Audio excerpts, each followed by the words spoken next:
പ്രിയപ്പെട്ടവരെ, ഏവരെയും എല്ലാ ഡിപ്ലോമ ബിടെക് ഹോൾഡേഴ്സിനെയും ബിടെക് ഡിപ്ലോമ എഞ്ചിനീയേഴ്സ് ഓർഗനൈസേഷൻ്റെ ഹാർദവമായി സ്വാഗതം ചെയ്യുകയാണ്. നമ്മുടെ വിഷയങ്ങൾ ഗൗരവമായ വിഷയത്തിലേക്ക് കിടക്കുകയാണ്. നമ്മളെ റാങ്ക് ലിസ്റ്റുകളിൽ നിന്നും നിലവിൽ ജോലി കിട്ടിയവരെ പോലും ഒഴിവാക്കുന്ന രീതിയിലുള്ള പുതിയ ഓർഡറുകൾ ഇങ്ങനെ ഇറങ്ങുന്ന സാഹചര്യം. ഈ സാഹചര്യത്തിൽ നമുക്കതിനെക്കുറിച്ച് അതിൻ്റെ അടുത്ത ഭാഗം എന്താണ് നമുക്കറിയാം. നിലവിലുള്ള PWD ഇറിഗേഷൻ്റെ കേസ് അഡ്മിനിസ്ട്രേറ്റീവ് ട്രൈബ്യൂണൽ വിധി വന്നു. അതിനെതിരെ നമ്മൾ ഹൈക്കോടതിയിൽ സ്റ്റേ കൊടുത്തിരിക്കുന്ന ഈ സാഹചര്യത്തിൽ അപ്പോൾ തന്നെ എനിക്ക് പറയാനുള്ളത്, ഞാൻ തന്നെ നമ്മുടെ ഗ്രൂപ്പിൽ നിങ്ങൾ ജോയിൻ ചെയ്യണം. ഇതിൻ്റെ അടിയിൽ അതിൻ്റെ വാട്സപ്പ് ലിങ്ക് ഉണ്ട്. അത് ആ ഗ്രൂപ്പിൽ നിന്ന് വെരിഫൈഡ് ആൾക്കാർക്ക് വേണ്ടി പ്രത്യേകം ഗ്രൂപ്പിലേക്ക് വരണം. അങ്ങനെ വരികയും ഒപ്പം തന്നെ എനിക്ക് പറയാനുള്ളത്, നിങ്ങൾ ഇതിൻ്റെ പ്രവർത്തന രംഗത്തേക്ക് നമ്മൾ കൂട്ടായ പ്രവർത്തനം ഇല്ലാതെ ഒരു കാര്യവും നടക്കത്തില്ല. അതിനുവേണ്ടി ഒരു പബ്ലിസിറ്റി വിങ് വേണം. നിയമകാര്യങ്ങൾ നോക്കാൻ അതിനുവേണ്ടി ഒരു ലീഗൽ സെക്ഷൻ വേണം. ഒപ്പം തന്നെ അതിൻ്റെ ഫണ്ടിങ് കാര്യങ്ങൾ ഫൈനാൻസ് വിങ്ങിന് വേണ്ടി ഒരു ടീമുകൾ വേണം. എങ്കിൽ മാത്രമേ ഈ പറഞ്ഞ രൂക്ഷമായൊരു പ്രശ്നം നാളെ ഇനി നമ്മുടെ ഒരു ബിടെക്കാർക്കും ഡിപ്ലോമാക്കാർക്കും ജോലി കിട്ടാത്ത ഒരു സാഹചര്യം, തേർഡ് ഗ്രേഡ് ആയാലും സെക്കൻഡ് ഗ്രേഡ് ആയാലും അതുപോലെ അങ്ങനെയുള്ള ട്രേഡ്സ്മാൻ ആയാലും അങ്ങനെയുള്ള പരീക്ഷകളിൽ ആ സാഹചര്യം സംജാതമാകുന്ന കോടതി വിധികളാണ് ഉണ്ടാകുന്നത്. ഈ കോടതി വിധികളുടെ പശ്ചാത്തലത്തിൽ നമ്മൾ പണ്ടത്തെ പോലെ തന്നെ വീണ്ടും ശക്തമായിട്ട് മുന്നോട്ട് വരണം. ആ മുന്നോട്ട് വരാനുള്ള ആഹ്വാനം എല്ലാവരെയും ഞാൻ ബിടെക് ഡിപ്ലോമ എഞ്ചിനീയേഴ്സ് ഓർഗനൈസേഷനിലേക്ക്, അതിൻ്റെ സംവിധാനം ഇപ്പോൾ വരികയാണ്. താല്പര്യമുള്ളവരെല്ലാം വാട്സപ്പിൽ അറിയിക്കുക. ആ വാട്സപ്പിൽ അറിയിക്കുമ്പം പ്രവർത്തിക്കാൻ താല്പര്യമുള്ളവരെ ഉൾപ്പെടുത്തി അതിൻ്റെ ഒരു കമ്മിറ്റികൾ രൂപീകരിക്കുകയാണ്.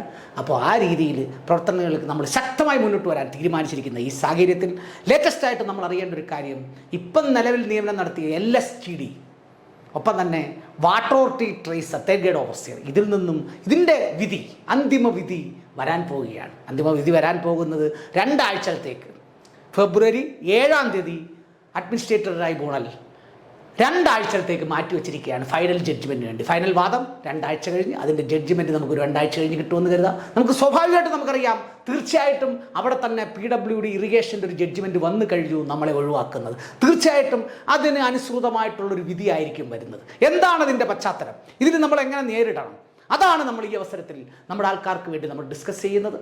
ഞാൻ പറഞ്ഞല്ലോ, നിങ്ങൾ ഒരു മെയിൻ ഗ്രൂപ്പിൻ്റെ വാട്സപ്പ് ലിങ്കിന് അടിയിൽ തരും.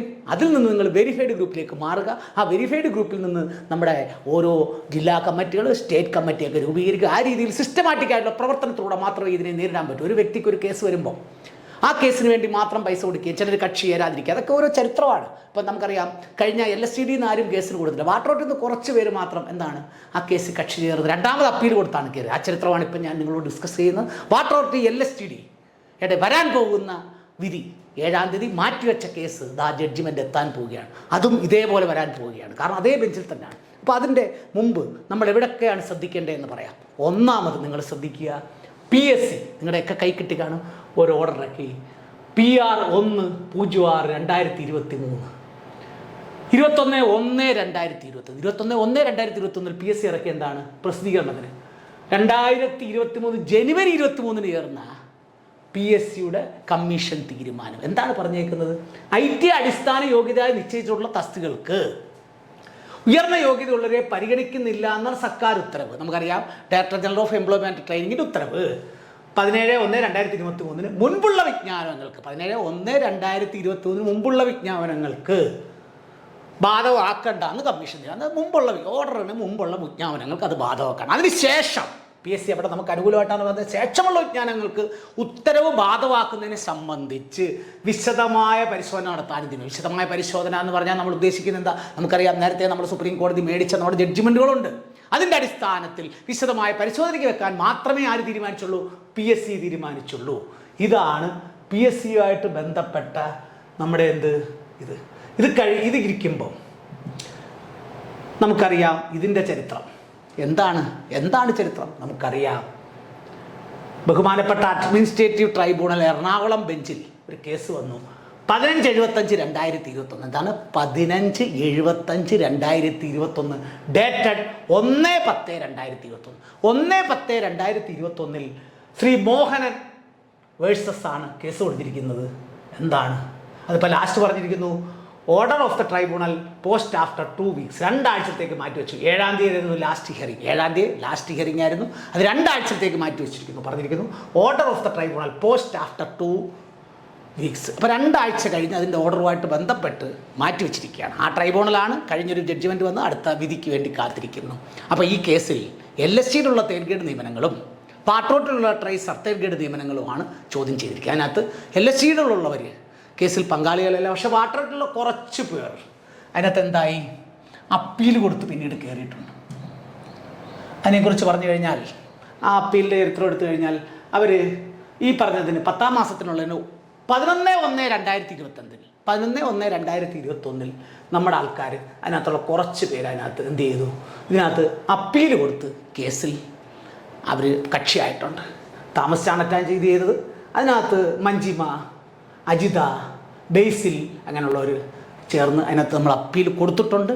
ആ അപ്പീൽ കൊടുത്തതിനകത്ത് നമുക്ക് വേണ്ടി അഡ്വക്കേറ്റ് കാളീശ്വര രാജ്, വരുൺ വിജയ്, തുളസി കെ വിജയ് ഇവരൊക്കെയാണ് കക്ഷിയായിട്ടുള്ളത്. ആ രീതിയിലുള്ള കേസാണിപ്പം ഫൈനൽ ജഡ്ജ്മെൻറ്റിന് വേണ്ടി വെയിറ്റ് ചെയ്യുന്നത്. അപ്പോൾ ഇതിൽ നിന്നും സ്വാഭാവികമായിട്ട് നമുക്കറിയാം നിലവിലുള്ള ട്രെൻഡ് അനുസരിച്ച് എന്താണ്, ഈ കേസിൽ നിന്നും തീർച്ചയായിട്ടും ഡിപ്ലോമാക്കാരെയും ബിടെക്കാരെയും എന്ന് പറഞ്ഞാൽ LSTയിലിരിക്കുന്ന ബിടെക്കാരെയും ഒപ്പം തന്നെ വാട്ടൗട്ടിരിക്കുന്ന ഇതുവരെ എടുത്ത നിയമനങ്ങൾ ഇതെല്ലാം റീകാസ്റ്റ് ചെയ്യും. മറ്റേ കൂട്ട് നിയമനങ്ങൾ മൊത്തം മാറ്റി വെച്ചിട്ട് പുതിയ റാങ്ക് ലിസ്റ്റിലേക്ക് വരുന്നൊരു സാഹചര്യമാണ് വരുന്നത്. ഈ സാഹചര്യത്തിൽ ആരും പാനിക്കാവേണ്ട. നമുക്കറിയാം നിലവിലുള്ള ഇതുവരെയുള്ള ചരിത്രം ഞാൻ നേരത്തെ പറഞ്ഞല്ലോ, KSRTCയിൽ ഒഴികെ ഒരു വകുപ്പിലും നമ്മൾ നിലവിലുള്ളവരെ ജോലിക്ക് കയറിയവരെ, പക്ഷേ ഇനി കയറാനിരിക്കുന്നവരെ ട്രേസറായാലും ഈ പറഞ്ഞ LSTയിലായാലും അതൊരു വിഷയമുണ്ട്. പക്ഷേ നിലവിലുള്ളവരെ സാറിനെ പ്രൊട്ടക്റ്റ് ചെയ്തിട്ടുണ്ട്. പക്ഷേ ഈ കേസിൻ്റെ അന്തിമ വിധിക്ക് വിധേയമാണ്. അപ്പോൾ ആ രീതിയിലേക്ക് എത്തുമ്പം നമുക്ക് തീർച്ചയായിട്ടും ഇതിനു വേണ്ടി ഒരു പോരാട്ടം തന്നെ വീണ്ടും ആരംഭിക്കേണ്ടിയിരിക്കുന്നു. നമുക്കിതിനു വേണ്ടി നിരന്തരം ഇങ്ങനെ നമ്മളെ മനഃപൂർവ്വം കേസിൽപ്പെടുത്തുകയും നമുക്ക് റാങ്ക് ലിസ്റ്റിലുള്ള കാലതാമസം വരികയും അതിനുവേണ്ടി എല്ലാവരോടും എനിക്ക് പറയാനുള്ളത്, നമ്മുടെ ഈ ഒരു പ്രവർത്തനമായിട്ട്, ഇതിൻ്റെ ഒരു സംഘടനാ പ്രവർത്തനമായിട്ട് ഇതിനുവേണ്ടി കുറച്ച് സമയം പറ്റുന്നവർ പ്രവർത്തിച്ച് ഒരു ടീമായിട്ട് പ്രവർത്തിച്ച് ഒരു കേസ് വന്നാൽ അതെങ്ങനെ നേരിടും, അതിനുവേണ്ടി ഒരു പ്രത്യേക ഒരു വിങ്, അതുപോലൊപ്പം അതിൻ്റെ പബ്ലിസിറ്റിക്ക് ഒരു വിങ്, എഞ്ചിനീയറിംഗ് കോളേജിലായാലും പോളിടെക്നിക്കിലായാലും പോയി ഇതിൻ്റെ ഒരു പബ്ലിസിറ്റി, നോട്ടീസുകൾ, പ്രചരണം, അതുപോലെ തന്നെ ബഹുമാനപ്പെട്ട മന്ത്രിമാർ, മുഖ്യമന്ത്രി ഇവരെയൊക്കെ കണ്ട് ഇതിനുവേണ്ടിയുള്ളൊരു പബ്ലിസിറ്റി കൊടുക്കാനായിട്ടൊരു ടീം തയ്യാറാവണം. ആ തയ്യാറാകാനും അതിനുവേണ്ടിയുള്ളൊരു കമ്മിറ്റികൾ രൂപീകരിക്കാനും നമ്മൾ അതിനുള്ള തയ്യാറെടുപ്പ് നടത്തിയാണ്. നിങ്ങളെ ഓരോരുത്തരെയും നമ്മുടെ engineering diploma, BTech and diploma engineers ഓർഗനൈസേഷനിലേക്ക് ഹാർദവമായി സ്വാഗതം ചെയ്യുകയാണ്. നമ്മുടെ പ്രവർത്തനത്തിൻ്റെ ലക്ഷ്യം ഇതാണ്, ജോലി കിട്ടുന്നത്. ഞാൻ നേരത്തെ പറഞ്ഞ പോലെ ഓവർസിയർ എന്ന് പറഞ്ഞ പോസ്റ്റ് ഒരു സൂപ്പർവൈസർ പോസ്റ്റാണ്. അതുപോലുള്ള സൂപ്പർവൈസറി പോസ്റ്റുകളിൽ ഡിപ്ലോമക്കാരായാലും ബിടെക്കുകാർക്കായാലും എല്ലാവരും അർഹരാണ്. ആ രീതിയിലുള്ളൊരു പ്രവർത്തനങ്ങൾ, അതിനുവേണ്ടിയുള്ള പ്രവർത്തനങ്ങൾക്ക് വേണ്ടി നമുക്കൊരുമിച്ച് മുന്നേറാം. ഒരു പോരാട്ടത്തിന് സമയമായി നിങ്ങൾ ഓരോരുത്തരും നമ്മുടെ ബിടെക് ഡിപ്ലോമ എഞ്ചിനീയേഴ്സ് ഓർഗനൈസേഷൻ ഇതിനുവേണ്ടിയുള്ള പ്രവർത്തനങ്ങളിൽ നിങ്ങൾ പങ്കാളിയാണെന്ന് എനിക്ക് ഈ അവസരത്തിൽ പറയാനുള്ളത്.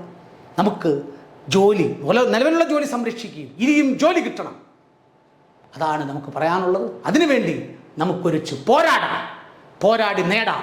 പണ്ടത്തെ പോലെ ഇനിയും പോരാടാം. എല്ലാവർക്കും കടന്നു വരാൻ വേണ്ടി ഹാർദവമായി കടന്നു വരാൻ സ്വാഗതം ചെയ്യുകയാണ് ഞാൻ.